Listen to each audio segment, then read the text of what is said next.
Bonjour à tous, bienvenue sur cette magnifique table ronde avec un panel extraordinaire. Donc, j'ai le plaisir d'accueillir Agnès Vernier, directrice marketing de Tekin. À ma gauche, donc sur l'écran, Romain Chaumet de Fashion Data, directeur général, et le directeur général de Neofugu, Neologix. À toi de nous dire, Thomas Lamy, si tu préfères qu'on parle de Neologix, Neofugu, j'imagine que l'un est la marque de l'autre. C'est ça. Est-ce que vous pourriez, s'il vous plaît, vous présenter rapidement, en commençant par Agnès? Je vais faire des gestes en direction des écrans que j'ai devant moi. Donc, si ça n'a rien à voir avec les écrans que vous avez en face de vous, c'est normal. Ok, merci Adrien. Bonjour à tout le monde et meilleurs vœux pour 2021 à tous. Agnès Vernier, je suis en effet directrice marketing chez les Tekin. J'ai passé plus de 20 ans déjà maintenant dans l'industrie de la mode et du textile. Et j'ai connu quasiment Tekin à son origine. Voilà, et j'ai rejoint en fait l'équipe il y a un an. Pourquoi ? Parce que Tekin, voilà, les nouvelles technologies qu'on développe chez Tekin permettent d'allier finalement la performance économique et la performance environnementale. Ça permet également finalement de prendre les problématiques de surproduction dès l'origine, finalement en produisant juste et en produisant mieux, et aussi, et bien évidemment, pour l'ambition et les valeurs de Tekin que nous portons avec une ambition de transformer massivement et durablement la production textile. Super, merci Agnès. Romain, je te laisse la main. Romain Chemet, je suis le dirigeant de Fashion Data, société créée effectivement aussi récemment en début de 2019, qui met donc l'intelligence de la donnée au service donc du prêt-à-porter pour les transformer, notamment ce business model vers ce qu'on appelle nous le zero waste. Donc, on est complètement dans la logique de ce qu'on essaie de faire avec vous tous aussi. On utilise la data, l'IA, on est aujourd'hui 25 collaborateurs et voilà, et on mange de la data et du fashion tous les jours. Magnifique. J'espère qu'ils ont bon goût mis ensemble. Thomas, je te laisse te présenter. Ouais, bonjour, merci pour l'invitation. Donc Thomas Lamy, moi je suis le fondateur et le dirigeant donc de Neologix. Alors pour répondre à ta question, donc effectivement on parle surtout de Neofugu en fait aujourd'hui. C'est devenu en fait le projet phare, en fait le seul et unique projet d'ailleurs de notre structure, qui compte aujourd'hui une trentaine de collaborateurs. J'ai créé la structure moi il y a 17 ans maintenant. À la base pour faire du développement sur mesure et quasi instantanément on s'est retrouvé sur un domaine en fait dont on fera un petit retour d'expérience en fait dans le domaine de la joaillerie qui est un cousin a priori en fait du domaine textile et qui pour lequel en fait on a accompagné justement toute la transformation digitale et développé des outils spécialisés pour les aider à industrialiser on va dire leurs procédés, à devenir plus agiles, plus réactifs sur pas mal de sujets. Super, merci. Je tenais à le dire, je suis ultra ravi de vous avoir ici parce que on a ici un panel ultra représentatif de l'énergie qu'il y a dans le secteur de la mode au niveau des TPE, des PME, ici des sociétés de taille à peu près similaire puisque on a une vingtaine, 25, 30, 45 personnes chez Tekin et une énergie qui est fantastique. Aujourd'hui, on va parler de solutions fast and green. C'est un sujet qui nous tient à cœur et qui est essentiel en ce moment entre le plan de relance ADEME, toutes les questions de nearshoring, comment on rapatrie une partie de la production d'Asie jusqu'en France. Est-ce que c'est possible? Est-ce que c'est rentable? Ma première question va partir sur Romain, avec un terme que tu avais utilisé la dernière fois quand on s'est parlé au téléphone, qui est d'éco-rentabilité. C'est souvent deux éléments qu'on met l'un en face de l'autre et l'un contre l'autre en se disant si on est green, on n'est pas rentable. On avait même cette réflexion dans le domaine du bio au moment où le bio est apparu dans les supermarchés. Forcément, c'était plus cher. Toi, ton avis, c'est que c'est pas opposé. Comment on peut allier écologie et rentabilité? Alors, on peut les allier parce que beaucoup de causes sur cet impact hyper négatif sur l'environnement est lié à une surproduction, à des déchets, à des gâchis. Et donc, forcément, quand on s'attaque à ce surplus inutile qui est issu en fait d'erreurs d'appréciation, de jugement, de fabrication, peu importe les causes, on pourrait y revenir un peu plus tard. Finalement, on en vient à fabriquer des choses inutiles qui ne seront pas vendues, qui seront bradées.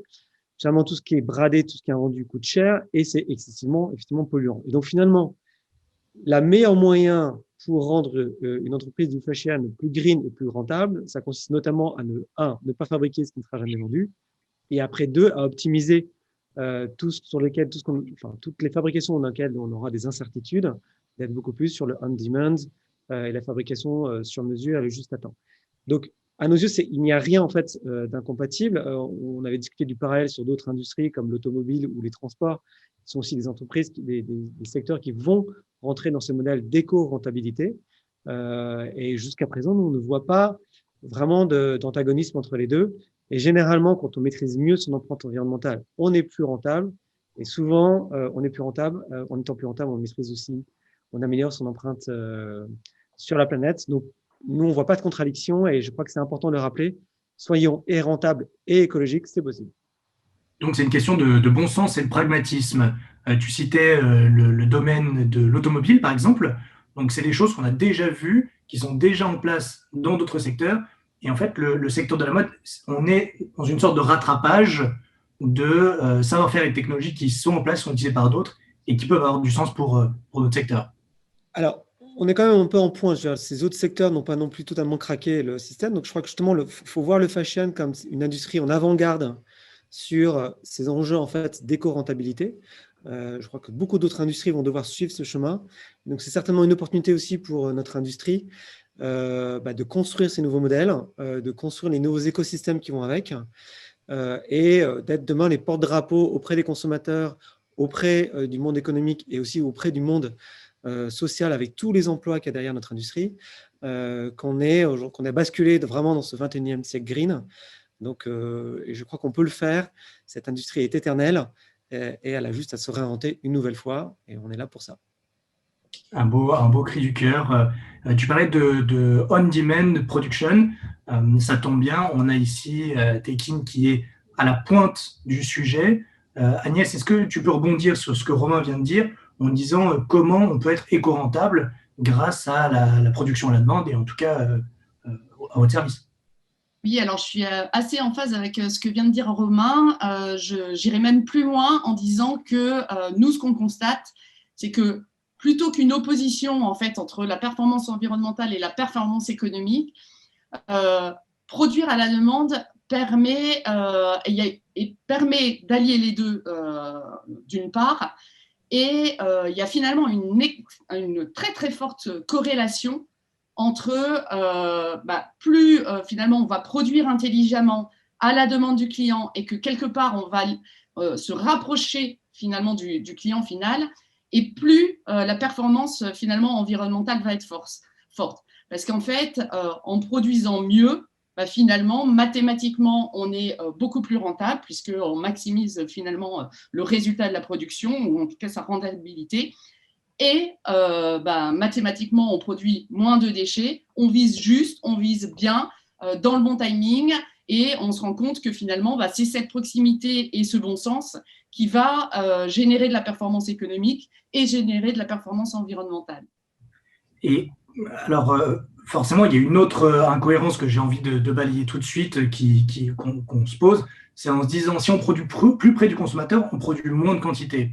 Si on produit moins de quantité, mathématiquement, le prix produit devrait augmenter. Sauf que chez vous, pas forcément, puisque vous utilisez de la robotique, de la cobotique, de l'intelligence artificielle. Comment vous mettez ça en place? Alors, nous, on est fondamentalement, en effet, persuadés, on a des convictions extrêmement fortes chez Tekin sur la nécessité d'utiliser les technologies pour être dans l'agilité et pour être dans l'efficience. Mathématiquement, si on n'est pas digitalisé dans l'écosystème, si on n'a pas les outils finalement industriels pour pouvoir avoir cette agilité et cette efficience, c'est, j'ose le dire, c'est impossible finalement de produire à la demande et de produire efficacement.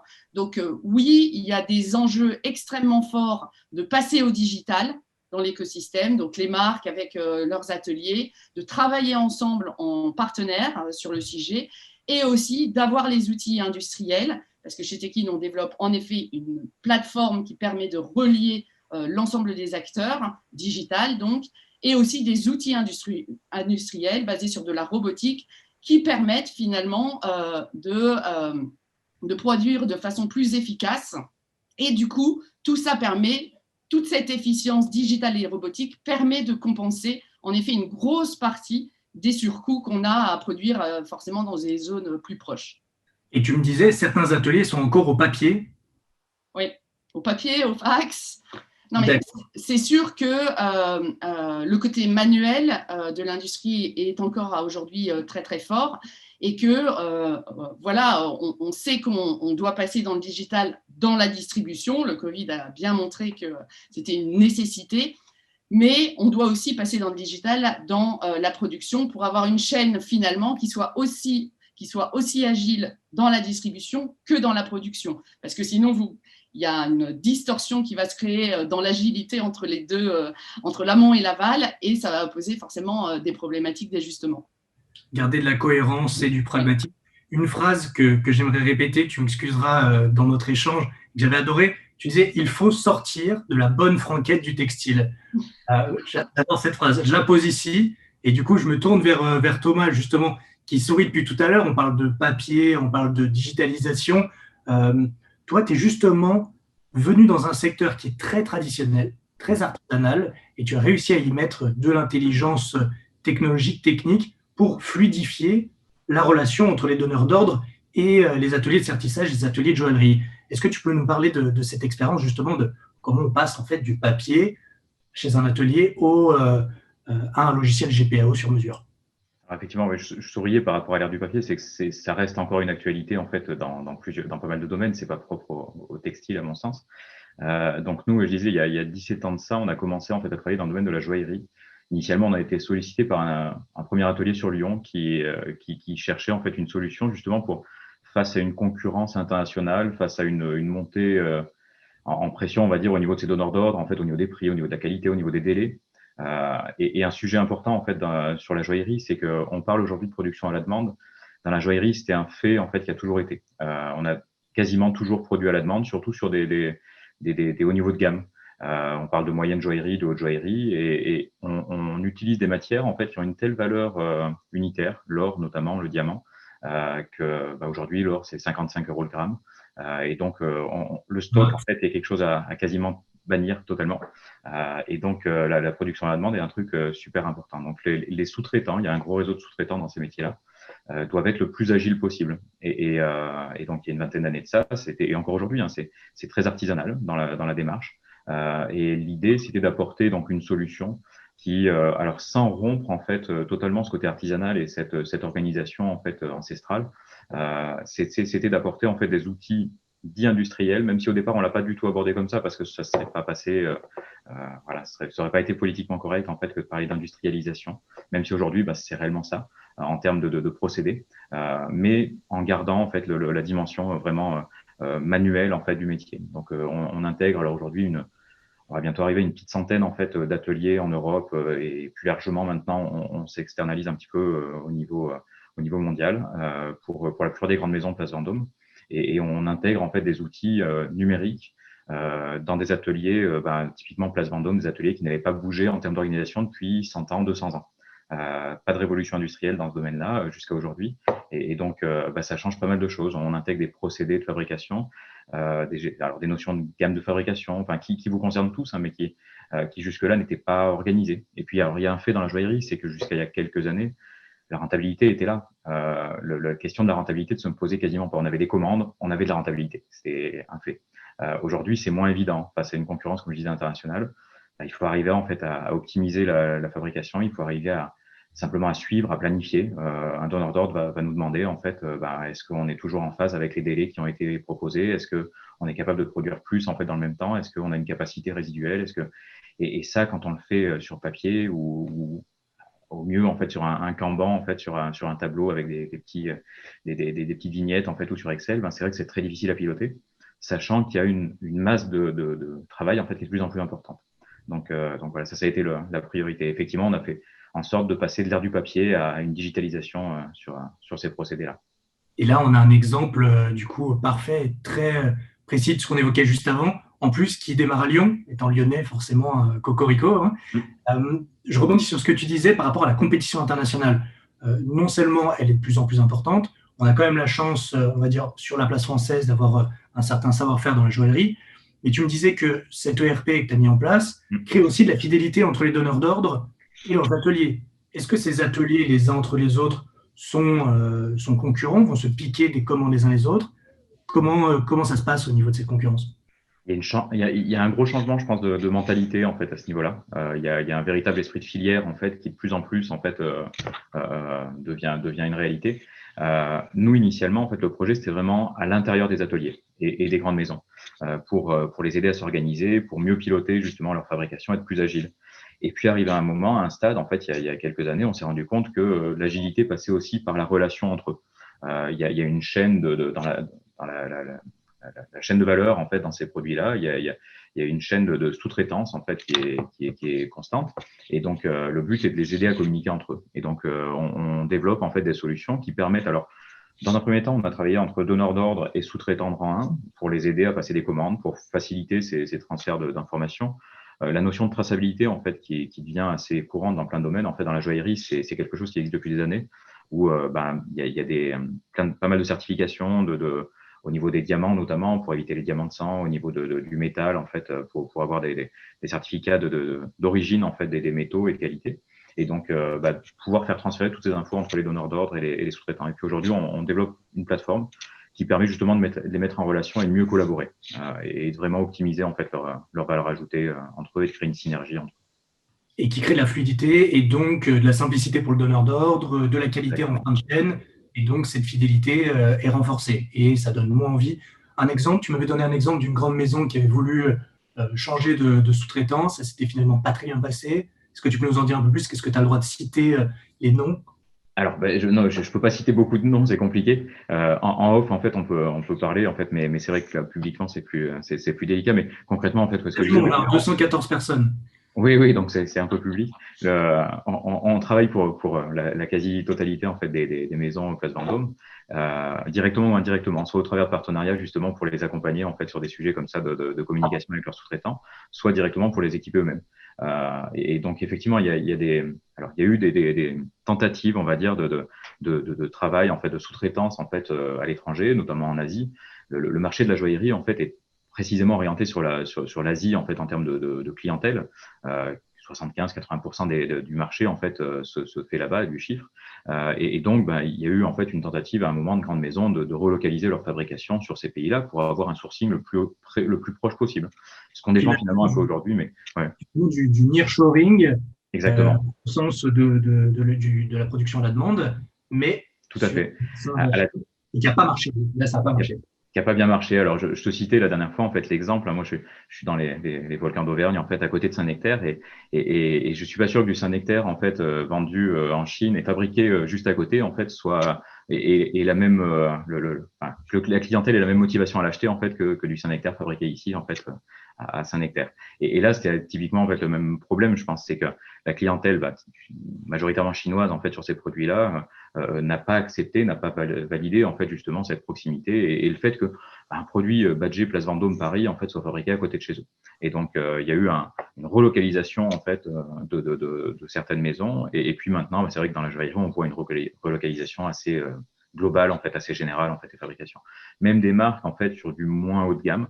Là, je parlais de produits vraiment très très haut de gamme sur des marques en fait plus orientées access en fait relocalisent de plus en plus et font travailler un tissu en fait alors régional.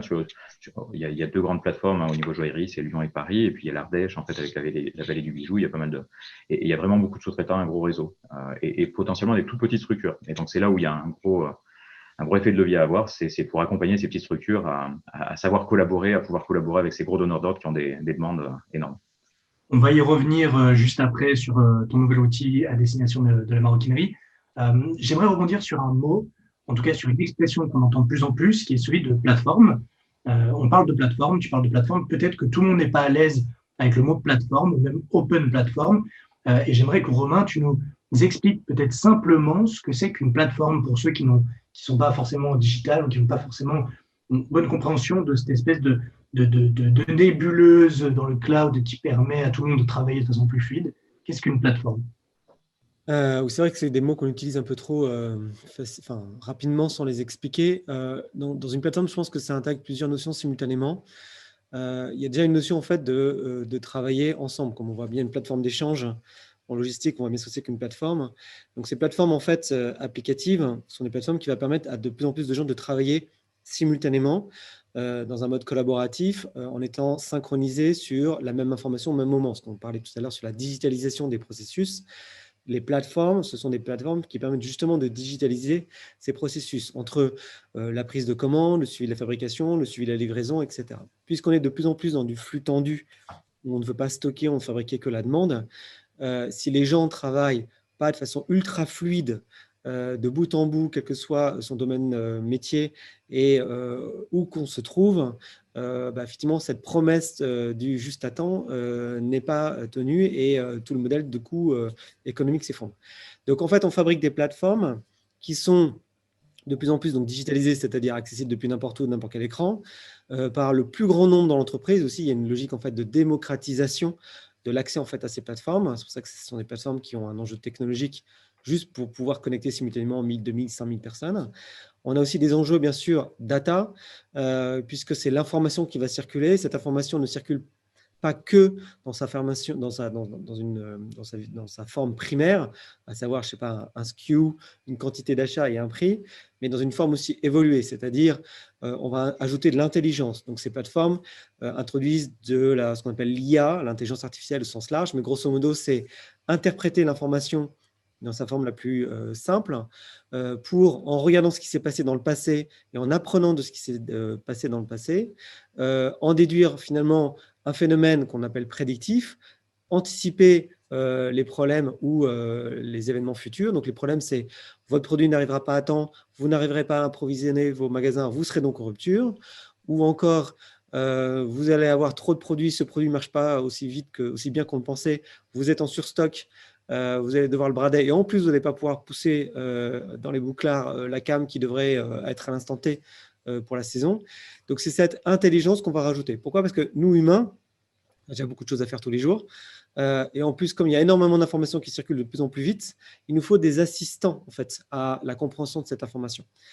Et donc, on essaye vraiment d'expliquer que ces plateformes qui donc digitalisent les processus, rendent des écrans applicatifs et ont de la data et de l'IA, ce sont des partenaires business. Et c'est ça qu'on doit un petit peu accepter dans cette nouvelle façon de travailler, c'est qu'on pourrait regretter cette dépendance à la technologie, à la data et à l'IA, mais c'est une dépendance bienveillante. C'est-à-dire que tous ces outils-là sont faits pour que vous puissiez mieux travailler, voire moins travailler, n'ayons pas peur aussi de moins travailler. En tout cas, mieux travailler sans gâcher, sans brader, donc en étant plus green. Et ces outils-là sont essentiels pour pouvoir un petit peu sauver la planète, quel que soit d'ailleurs le secteur d'activité.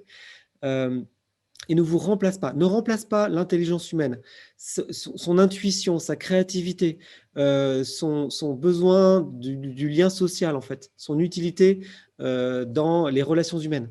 Elle vient finalement plutôt les compléter. Nous, on a toujours cette image d'une IA qui vous permet de devenir un super-héros, c'est-à-dire vous étiez déjà quelqu'un de fantastique, et là, vous devenez en plus de quelqu'un d'encore plus puissant, au sens simple, enfin, voilà, pas pour dominer, mais pour être encore plus pertinent dans toutes vos décisions.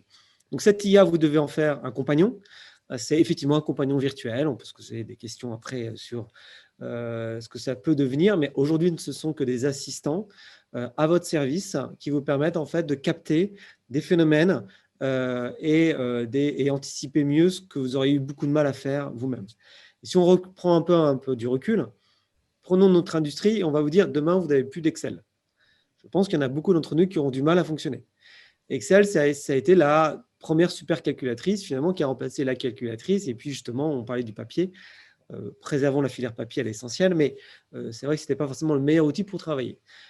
Aujourd'hui, en fait, Excel a vocation à être remplacé par ces plateformes qui sont digitales, data-driven, dopées à l'intelligence artificielle et qui vous permettront de faire mieux. Donc, si vous imaginez ne pas pouvoir vous passer d'Excel aujourd'hui, sachez qu'il est fort probable que demain, vous ne puissiez plus vous passer de ces plateformes data et digitales, mais ce n'est pas grave, ça ne va pas prendre votre job. Ça me fait penser à plein de choses en même temps et je n'ai pas voulu t'interrompre. Le premier, c'est finalement, si on veut comprendre l'intérêt d'une plateforme, c'est un petit peu comme en interne, aux entreprises, on collabore sur Drive, un Drive, mais plus complexe, dans lequel on peut mettre en place des actions qui vont s'enchaîner les unes les autres. Oui. Alors, c'est vrai que je suis peut-être un peu trop en temps plus concret. Donc, il y a quoi ? Généralement, en fait, dans ces plateformes, vous avez déjà toutes vos applications spécialisées qui sont interconnectées. Donc, votre application, votre PLM, votre Order Management System, etc. Tout ce qui est nécessaire comme application pour gérer votre business, qui était siloté, c'est-à-dire chacun fonctionnait dans son coin. La première chose qu'on fait, c'est qu'on les interconnecte. On les interconnecte pas en faisant un grand plat de spaghetti, mais on les interconnecte en leur disant de dialoguer avec un seul endroit, qui est cette fameuse plateforme. Cette plateforme qui récupère toutes les données en entrant et en sortie, comme j'ai dit, ajoute de l'intelligence, des automatismes, digitalise et accélère le processus d'exécution et vient réinjecter cette information dans vos applications. Donc, parfois, finalement, vous ne voyez pas la plateforme. Elle est derrière l'outil que vous avez l'habitude d'utiliser, qui peut être effectivement un outil de reporting analytique, qui peut être un outil de suivi des commandes ou un outil, par exemple, d'amélioration des quantités initiales en magasin. Hier, on avait des méthodes assez simples de le faire. De plus en plus, elles sont sophistiquées et elles sont justement améliorées grâce à ces plateformes qui viennent dire pour tel magasin, pour tel produit, vas-y, mets telle quantité, tel jour. Et on te dira s'il faut le réapprovisionner demain ou après-demain. Donc, en un seul mot, donc l'intelligence artificielle, c'est une sorte de stagiaire qui va faire des suggestions. Il va suggérer, voilà, là, je te conseille plutôt de faire ça, mais après, tu fais comme tu veux. Donc, l'intelligence artificielle vient pour suggérer plutôt que pour remplacer. En fait, si on regarde un petit peu l'intelligence artificielle qui elle fait des préconisations et ces préconisations restent ne restent que les préconisations. À vous de les suivre ou de ne pas les suivre. Il faut savoir challenger une préconisation et puis il faut parfois aussi savoir la suivre. Il faut savoir qu'en termes de change management, on a beaucoup plus de difficultés à faire suivre une préconisation qu'à la challenger. Tout le monde est prêt à challenger la préco, quelle qu'elle soit. Par contre, lui dire « suis la préconisation parce qu'il est probable qu'elle ait raison », c'est un peu plus difficile. Parce que c'est vrai qu'il y a une forme de petites morts à se dire qu'un outil fait peut-être un petit peu mieux certaines choses que nous-mêmes. Bon. Mais ça, encore une fois, c'est que du change management. Et après, il peut y avoir aussi… Je me vois en train d'essayer de challenger Waze quand je suis en voiture et finalement me rendre compte que j'ai toujours tort face à Waze. C'est exactement, c'est un peu cette idée-là. Alors, c'est faux. Ayez la liberté de ne pas suivre Waze pour aller visiter un joli château à côté ou découvrir une belle table. Alors, en ce moment, c'est un peu plus compliqué, ou voir un ami. Donc, c'est en ça qu'on doit challenger Waze. Mais si vous devez aller d'un point A à un point B et que les conditions sont normales, il est probable que Waze est la meilleure réponse. C'est un petit peu pareil dans l'IA. C'est-à-dire que l'IA vous donne est certainement le meilleur pour prédire ce qu'il est très probable qu'il se passe. Mais il ne se passe pas toujours ce qu'on avait prévu parce qu'il peut y avoir des phénomènes externes et notamment la mode. Et préservons la spontanéité de la mode et sa dimension imprévisible. Donc, les stylistes doivent aussi continuer à apporter à faire la mode et pas à suivre la mode. Donc voilà, l'IA serait plus à suivre la mode et l'humain est là pour faire la mode. Et je crois que c'est un petit peu le rôle qu'on doit aujourd'hui essayer de se répartir et de comprendre et d'apprendre à travailler avec l'IA. Et après, l'IA peut faire des préconisations et des prescriptions. Donc, la prescription, c'est un peu le médecin qui vous dit « vous devez faire ça ». Et ça, c'est aussi l'autre étape d'après. La prescription vient souvent avec l'automatisation. Donc, chez Tekin, ils le font beaucoup. Elle sait ce qu'il faut faire et elle sait ce qu'il faut et on doit suivre en fait la prescription. Et donc, entre les deux, il y a ce libre arbitre qui doit rester en fait du libre arbitre. Mais dans les prochaines années, il faut savoir que je vous invite à regarder en fait une TED conférence avec Kasparov qui explique comment il a perdu face à une machine pour la première fois, l'humain qui perdait face à un jeu un peu complexe face à une machine. Mais on oublie toujours la suite et il explique ça vraiment très très bien dans cette conférence qui est ceux qui sont les meilleurs aujourd'hui aux échecs, parce que les compétitions aujourd'hui sont des compétitions homme-machine contre les hommes-machines, les meilleurs sont ceux qui savent faire symbiose avec la machine.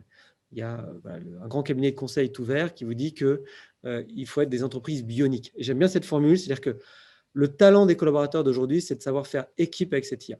Si vous ne savez pas combiner votre intelligence avec l'intelligence d'une IA, il est probable que vous soyez toujours battu par ceux qui sauront travailler en équipe. Finalement, le progrès, c'est faire le choix entre devenir des Hulk, si on doit prendre l'univers Marvel, donc des organismes génétiquement modifiés, ou des Iron Man, donc des symbioses homme-machine. Et toi, tu es de l'équipe Iron Man. Très bien. C'est exactement notre figure, tout à fait. Ce que je retiens surtout, c'est reprendre de la valeur ajoutée, remettre du sens sur la valeur ajoutée de l'humain. Et c'était ce que Tekin fait par rapport aux ateliers de production. Redonner de la valeur ajoutée, enlever le gras, pré-mâcher enlever les activités qui sont chronophages et qui ont une faible valeur ajoutée. Donc, c'est ce que j'entendais là sur cette partie prise de décision, calcul, recherche de toutes les informations pour faire des préconisations de production, par exemple. Mais c'est ce que vous faites sur la partie découpe. Est-ce que tu peux rentrer en détail justement sur votre approche des kits que je trouve fantastique? Oui, alors je voudrais juste rebondir sur ce qui a été dit précédemment sur les plateformes et sur le digital, parce que en réalité, chez Tekin, c'est bien la combinaison de la plateforme digitale qui permet de relier les acteurs du secteur et la combinaison, en effet, Adrien, d'un outil industriel. Sur la partie digitale, c'est vrai que nous, l'idée, c'est de booster la collaboration de l'écosystème, d'enlever les tâches qui sont sans valeur ajoutée et qui sont chronophages, donc tous ces liens et cette transmission d'informations entre les acteurs, qui a vocation donc à s'accélérer, à être plus fluide. Et en effet, l'objectif, c'est quoi? C'est que chacun des acteurs, justement, puisse se concentrer sur son savoir-faire. Donc, du côté de la marque, évidemment, sur la matière grise, qui va réfléchir aux propositions de réassort automatique, aux ateliers, de les faire finalement se concentrer sur leur savoir-faire, et donc ça valorise leur savoir-faire parce qu'ils sont délestés finalement de toutes ces tâches de coup de téléphone, envoi d'email, tableau Excel, etc. Donc ça, c'est la puissance du digital dans l'écosystème pour notamment produire à la demande. L'autre partie qu'on développe chez Tekin, c'est l'outil industriel. Et là aussi, l'idée, c'est de se dire que dans la chaîne supply, on a des goulots d'étranglement et on doit travailler à une logistique pour améliorer l'efficience et là encore, permettre aux ateliers finalement de se concentrer encore une fois sur leur savoir-faire, à savoir la confection. Parce que dans la chaîne finalement de production, le savoir-faire, il est soit en amont finalement au niveau de la création des patrons, savoir créer la bonne forme avec un patron, et au final aussi dans le savoir-faire lié à la confection. Et en effet, Adrien, il y a la partie finalement de la coupe qui n'est pas forcément une partie dans laquelle il y a un gros savoir-faire et que nous, justement, on vient automatiser. Donc, en effet, on crée des kit centers, des kitting centers, dans lesquels on centralise l'ensemble des matières des marques. Elles sont, donc évidemment, on reçoit des commandes digitales, donc au maillon le plus fin et chaque semaine. Et grâce à cette centralisation des matières et des machines de coupe développées en interne, adaptées à la production à la demande, ça nous permet finalement de produire et de fractionner au plus juste, de façon hebdomadaire, ou en tout cas à un rythme qui peut fortement s'accélérer, finalement les produits en kit. Donc on découpe dans ces centres finalement les produits en fonction de la demande, on imprime les étiquettes également à la demande et on envoie des kits aux ateliers partenaires. Et finalement, en recevant ces kits, les ateliers peuvent se concentrer, d'abord peuvent produire en fonction de la demande, sinon finalement relancer toute une chaîne pour 30 pièces ou 50 pièces, pour eux ce n'est pas possible, s'ils doivent réintégrer la coupe au sein de l'atelier. Et donc finalement, en recevant des kits pré-préparés, eux peuvent se concentrer finalement sur la confection et accélérer finalement cette rotation dans la diversité des produits à produire. Ça réduit leur capex, puisque finalement, ils n'ont pas besoin d'investir dans des machines de coupe assez chères. Moi, je me rappelle, pour la petite histoire, j'ai dû te raconter, au tout début de Rigueur, moi, je faisais de la maroquinerie et j'avais un atelier qui était tenu par des anciennes petites mains d'Hermès, Colombier-Saunier, et elles avaient leur machine de découpe qui était cassée. Et ils me disaient, nous, on a besoin que tu nous livres la matière pré-découpée parce qu'on ne peut pas le faire nous-mêmes. Et du coup, ça m'a fait penser à ça. Et tellement d'ateliers. Et du coup, ça leur permet d'être plus petits, ces ateliers. C'est ça. Plus petits, plus agiles. Et nous, vraiment, l'idée, c'est de donner les moyens, justement, à ces ateliers qui peuvent avoir une forte valeur ajoutée ou un fort savoir-faire, finalement, dans la partie de la confection, finalement, de se digitaliser et finalement, d'avoir un outil logistique, donc ces fameux kitting centers, qui leur permettent de se concentrer sur ce qu'ils savent faire. Donc, en effet, il y a toute cette intelligence et cette puissance de revaloriser chacun des savoir-faire au fur et à mesure de la chaîne en les délestant de contraintes soit industrielles, soit finalement de chronophage de process, quoi. Donc, on a bien compris l'intérêt de ces kits, de ces kitting centers Tu nous diras un tout petit peu après peut-être des annonces que vous avez envie de faire sur votre expansion folle chez Tekin. Et je vous adore tous les trois parce qu'à chaque fois, vous me donnez un mot qui me permet de rebondir et de redonner la parole à l'autre. Et là, ce mot, c'est agile. J'entends beaucoup d'intelligence, et c'est génial. On sent un monde qui évolue et qui évolue de plus en plus intelligemment, avec de plus en plus de bon sens. Et j'aimerais rebondir sur le mot agile et redonner la main à Thomas, puisque l'agilité est essentielle dans votre façon de concevoir le logiciel. Tu me parlais des sprints, de la méthode agile. Est-ce que tu peux nous rappeler à tout le monde peut-être qu'est-ce qu'une méthode agile et pourquoi c'est aussi important dans les sociétés? Nous, c'est central chez De Rigueur, l'agilité. Alors oui, avec plaisir. Alors nous, au départ, effectivement, on était moins nombreux, on avait moins ce besoin d'organisation. Alors on appliquait à l'époque des méthodes, ce qu'on appelait de l'extrême développement. Concrètement, en fait, on était en lien. Enfin, l'agilité pour nous, en tout cas, ça se concrétise, quelle que soit la méthode appliquée, dont je vous parlerai après. C'est surtout le fait de mettre au cœur de la problématique, en fait, et des projets, le partenaire, le client, celui qui a le besoin final. Et pour pouvoir justement développer avec lui et créer le projet avec lui. Donc aujourd'hui, on utilise des méthodes en fait agiles, c'est-à-dire qu'on travaille sur des cycles très courts. Chez nous, typiquement, c'est sur 2 semaines. On a une politique un peu particulière en fait en tant qu'éditeur, c'est que on développe notre outil en fait au fur et à mesure des remontées du marché et de nos partenaires. On a toujours fait comme ça. On vend. Alors ça, c'est économiquement parlant, en termes de business model, c'est peut-être pas magique, mais on vend, mais on s'en sort bien. Pour autant, on vend en fait très peu de développement sur mesure. On part du principe en fait que même logiciel pour tout le monde, c'est standardisé. Exactement. Mais pour pouvoir justement répondre à cela, ça veut dire énormément de demandes entrantes. On traite à peu près 5000 demandes à l'année, d'évolution, de modification, d'amélioration, enfin un petit peu de tout.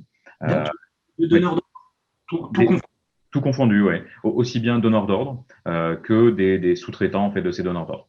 Notre idée à nous, c'est d'être justement une sorte de modérateur entre toutes ces demandes. Il y a des demandes en fait qui sont très ponctuelles, il faut arriver à les analyser comme telles en fait et essayer de trouver des solutions en fait adaptées à court terme. Et puis après, il y a des demandes en fait plus fondamentales. Et on parlait de plateforme tout à l'heure d'échange, typiquement ça en fait partie. C'est des besoins en fait qu'on voit en fait de plus en plus chez tout le monde. Et là, on se dit que ça a un réel intérêt que de développer avec tous ces gens en fait un projet autour de ça. Donc là, par exemple, on est en train de développer un projet de plateforme dont on parlait tout à l'heure avec une des maisons Place Vendôme. Et l'idée, c'est à chaque fois d'avoir un partenaire laboratoire sur le terrain, donc un sous-traitant ou plusieurs. Au début de notre travail dans ce projet-là, c'était difficile de réunir plusieurs maisons ensemble. C'est toujours délicat. Et aujourd'hui, alors je pense qu'il y a un esprit qui a totalement changé et on arrive en fait à faire des groupes de travail en fait assez généraux sur des sujets. Donc ça a été, on parlait du gain de temps en fait et de la valeur ajoutée. Souvent, les sujets sont autour de ça. C'est comment en fait libérer du temps pour récupérer se cibler sur ce sur quoi on a de la valeur ajoutée. Hier, j'étais dans un atelier en fait, par exemple, avec qui on commence à travailler et qui me montrait comment il travaillait pour l'instant sur Excel. La commande du client, il la saisit 8 fois différente sur 8 outils différents. Donc là, typiquement, c'est un truc où il faut qu'on arrive à trouver un moyen, d'une part, idéalement d'éviter la saisie, et au moins, en tout cas, de la canaliser et d'avoir un seul point d'entrée. Et donc, en termes d'agilité, le système de sprint, en fait, c'est un moyen de développer rapidement avec des retours très rapides aux clients, de l'intégrer directement dans le cycle de développement. On travaille, alors on a 2 designeuses en interne. À chaque fois qu'on a une demande de la part d'un client, on évite, alors en interne bien sûr qu'on le fait, mais on évite vis-à-vis des clients, vis-à-vis des partenaires, de leur présenter des workflows, des systèmes de schémas trop complexes, trop techniques. Le but est aussi, dans ce domaine-là, de vulgariser le propos. Alors, c'est pas réducteur quand je parle de vulgarisation, hein, c'est vraiment au contraire dans le sens de faciliter la communication, l'échange et la compréhension. Et donc, on va très rapidement passer sur de la maquette et faire des maquettes en fait de ce qu'on va proposer par la suite. On le valide avec nos utilisateurs. Ils nous disent, c'est toujours plus pratique de contextualiser en fait et de se dire, tel bouton, je le verrai bien à tel autre endroit, ce sera plus pratique pour moi, ça va gagner du temps, etc. Et donc, suite à ça, ça nous permet de peaufiner. Une fois que le travail des designers se fait, ça passe en fait dans les sprints de développement, 2 semaines, 2 semaines ensuite de tests auprès des testeurs chez nous. Et une fois que les tests sont réalisés, on publie en fait chez nos clients. Et alors ça, c'est assez rare, mais c'est vrai qu'on a un cycle en fait de mise à jour. Toutes les 2 semaines, il y a des mises à jour du système depuis une quinzaine d'années. C'est très lourd à mettre en place chez nous et sans ces méthodes agiles, en fait, on serait totalement perdu. Et c'est un moyen en fait de s'organiser. Alors après, on a de la communication visuelle. on le fait chez nous, on le propose à nos clients. Je regarde dans l'open space derrière moi, mais on a des écrans en fait un petit peu partout où on a du management visuel avec des informations, des KPI dont on parlait tout à l'heure pour sensibiliser tout le monde en fait à la notion de qualité surtout. Les délais, alors il faut y faire attention pour nous, mais surtout en fait, quitte à livrer quelque chose, il faut que ce soit intègre et efficace. Donc voilà, toutes ces méthodes, ça rentrait dans trop de détails, mais c'est le moyen pour nous d'être rapide et efficace, on va dire. On sent quelqu'un de passionné. Donc, si je devais résumer, la plateforme que vous avez mise en place chez Neofugu, c'est une plateforme pour des clients très exigeants, standardisés, mais sur laquelle, finalement, sans le savoir, les différents donneurs d'ordre collaborent pour faire évoluer au mieux cet outil pour les uns les autres. Exactement. Est-ce qu'on peut parler d'open platform pour autant ou pas? Alors open, pas tout à fait dans le sens où ça reste payant et ça reste, il y a un aspect financier aussi. Nous, il faut qu'on maîtrise une forme de rentabilité pour être pérenne en fait et continuer à développer. Donc c'est vrai qu'on pense souvent quand on parle d'open en fait à un aspect libre. Enfin, alors c'est pas du free pour autant, mais oui, il y a un aspect fortement collaboratif, filière en fait dans l'idée. On s'est rendu compte dès le départ que c'était que la demande initiale en fait avait du sens pour beaucoup et ça s'est développé grâce à ça. Donc on continue à naviguer là-dessus. Ok, collaboratif. Romain m'a vu venir puisque j'ai prononcé Open Platform. Romain, est-ce que en une minute, tu peux nous parler donc de la plateforme Taylor et de son intérêt? Vous êtes tous plateformes en fait. Vous êtes tous super plateformes, des hommes bioniques et des femmes bioniques. Est-ce que tu peux nous parler de Taylor en une minute? On va commencer à arriver vers la fin. J'aimerais bien qu'on prenne peut-être une ou deux questions des échanges. Mais donc Taylor, en quelques mots. Oui, donc Taylor, c'est effectivement cette plateforme data dédiée pour le retail et tout particulièrement pour le fashion qu'on a construit avec que des acteurs du textile et du prêt-à-porter. Et là, on allait jusqu'au bout, effectivement, on allait jusqu'à l'open sourcer parce qu'on croit si on veut transformer en fait notre industrie et son écosystème, à nous de pouvoir la rendre la plus accessible possible. Alors, open source ne veut pas toujours dire gratuit, ça a été précisé. Donc, effectivement, on propose aussi une version en fait payante. Mais open source veut dire devenez tous contributeurs et appropriez-vous quelque chose qu'on met à disposition de l'écosystème. C'est un peu un cadeau qui est fait à l'écosystème en disant voyez ce qui est à votre disposition pour construire vos plateformes big data, mettre en place des algorithmes, connecter vos applications entre elles et disposer de votre propre plateforme. Donc, c'est une plateforme open au sens où chacun va pouvoir fabriquer sa propre plateforme qui est basée sur des standards aujourd'hui du marché et déjà approuvée par de nombreux acteurs du fashion. Et au-dessus de ça, en fait, on a du coup des applications métiers. Donc, ça, c'est le socle un petit peu la tuyauterie, le socle, les fondations. On a des applications métiers qui viennent résoudre petit à petit en fait différentes problématiques qui vont en fait de tout ce qui tourne autour du client, comment mieux le comprendre, mieux l'adresser, optimiser ses communications et lui faire les bonnes recommandations, tout ce qui est autour du produit et notamment dans notre collaboration avec Tekin sur anticiper la demande, les évolutions de la tendance de la mode, etc. Voilà. Et puis, on a justement sur le demand forecasting, si vous voulez en savoir plus, on a un événement demain matin. Alors, inscrivez-vous pour être en replay. Vous allez sur notre site web, vous trouverez le petit bandeau là-haut, justement sur explique comment on peut améliorer les prédictions de vente et ne fabriquer que ce que vous êtes en mesure de vendre. C'est la promesse. Donc, n'hésitez pas à nous solliciter là-dessus. Parfait. Et ben, en plus, tu me coupes, enfin, tu me prends de court puisque j'allais annoncer ton webinaire, mais c'est parfait, c'est fait. Agnès, peut-être une annonce aussi à faire. Tu me parlais de Kitting Center, d'un projet pharaonique, puisque Tekin est une entreprise technologique, mais aussi et surtout industrielle. Oui. Est-ce que tu peux nous dire? Oui, alors en effet, clairement, l'idée, c'est pas de faire des petites capsules ou des POC par-ci, par-là. L'idée, évidemment, c'est d'avoir un impact écologique, économique et social en Europe qui soit massif. Donc, c'est vraiment une transformation de fond de la manière dont on produit. Et nous, vraiment, l'ambition, c'est d'inscrire la production à la demande comme le nouveau standard de l'industrie textile. Voilà, profondément et durablement. Donc, en effet, Adrien, on installe un premier Kitting Center dans les pays de l'Est cette année. On se lance aussi sur le marché de l'Allemagne et on devrait avoir financièrement les moyens d'accélérer avec de très bonnes nouvelles potentiellement dans les semaines à venir. Voilà. Incroyable. Réindustrialisation, réindustrialisation de la France et de l'Europe. Peut-être un mot aussi sur la collaboration avec Fashion Green Hub et l'usine Agile. Est-ce que, en quelques mots, tu peux nous dire comment vous intervenez dans ce projet? Alors, on est en lien depuis le démarrage en fait sur le projet, comme tous les ateliers en fait qui souhaitent rejoindre finalement l'écosystème plus agile et bénéficier des outils digitaux et industriels. Donc, on avance ensemble également avec l'atelier agile en effet. Et là, avec votre Kitting Center de Saint-Denis? Oui, potentiellement oui. Ok, super. Ou d'autres Kitting Centers à venir en France. Puisque l'objectif, c'est de créer un modèle duplicable. C'est ça. En fait, l'objectif, clairement, c'est d'avoir les Kitting Centers au plus proche des zones. Alors là, je dis cluster, mais en ce moment, il faut trouver un autre mot, quoi. Mais des zones finalement de production et au plus proche des ateliers. Donc, en effet, c'est d'avoir plusieurs Kitting Centers, donc hub logistiques, qui vont permettre d'alimenter tous les ateliers aux alentours. Thomas, un intérêt d'avoir un Kitting Center au plus proche des ateliers de joaillerie? Alors, la notion de kit, en fait, existe depuis quelques temps, en fait, hein, effectivement, en joaillerie. Il y a plusieurs grandes maisons qui viennent et puis ça tend à se généraliser. Ça permet, en fait, pour certains, justement, d'optimiser le sourcing. Enfin, voilà, oui, non, il y a un lien, en fait, quasi systématique.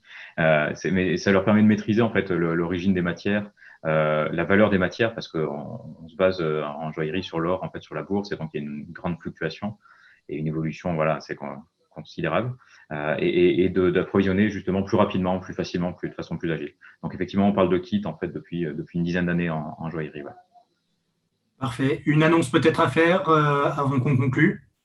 Non, juste pour élargir un petit peu le sujet par rapport à nous, en fait, tu le disais tout à l'heure rapidement, en fait, historiquement, en fait, ça fait 17 ans qu'on travaille dans la joaillerie, et c'est vrai que depuis là, ça fait à peu près 6 mois, 1 an, en fait, qu'on s'est rendu compte que ce qu'on avait développé en fait dans le domaine de la joaillerie, on s'y attendait pas, mais alors il y a 2-3 ans de ça, on s'est installé en Suisse aussi pour le domaine horloger.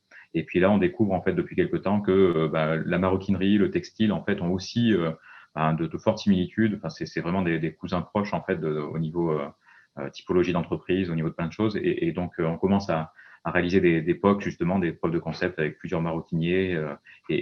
Voilà, on commence à discuter aussi dans le domaine du textile pour voir ce qui peut être fait. Donc, voilà, si certains sont intéressés pour discuter, avec grand plaisir. Des beaux développements à venir. Merci à tous.